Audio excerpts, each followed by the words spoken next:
Après 39 ans de service, la responsable des archives municipales de Sélestat vient de prendre sa retraite. Un beau parcours pour Guylaine Kins, documentaliste de formation. À la base, moi j'étais documentaliste et c'est en prenant le poste de documentaliste à la mairie de Sélestat qu'on m'a confié aussi la mission de gérer les archives. Et j'avoue qu'au fur et à mesure des années qui ont passé, je me suis découvert une véritable passion pour les archives et pour la gestion de l'information et des documents en général. Moment important pour Guylaine, l'installation du service dans cet ancien bâtiment de la Banque de France en 2010. Ça a marqué le début d'une nouvelle ère pour les archives de Sélestat parce qu'on a enfin rassemblé toutes les archives et qu'on a pu travailler enfin dans de très bonnes conditions et dans un lieu historique, ce qui collait très bien avec nos fonds. Son parcours a aussi été ponctué de belles rencontres. C'est une jeune femme qui est venue tout spécialement en Europe sur la trace de ses ancêtres et elle est venue chez nous retrouver l'acte de naissance de son arrière-grand-père.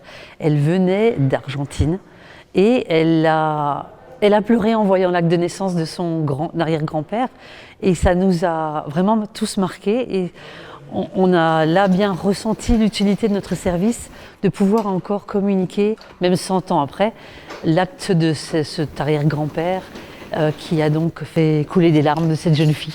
En 4 décennies, Guylaine a aussi vécu l'évolution du travail d'archiviste avec l'avènement de l'informatique et du numérique.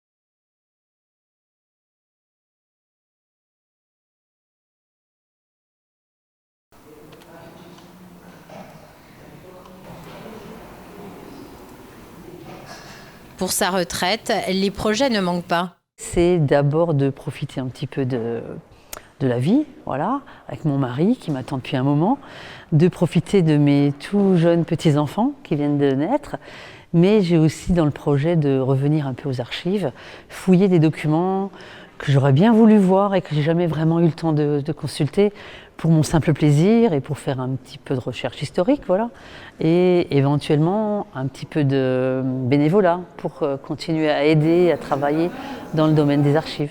Ces dernières semaines, Guylaine Kins a accueilli sa remplaçante. Il s'agit d'Anne-Laure Fabre, désormais responsable du service archives et documentation de la ville de Sélestat.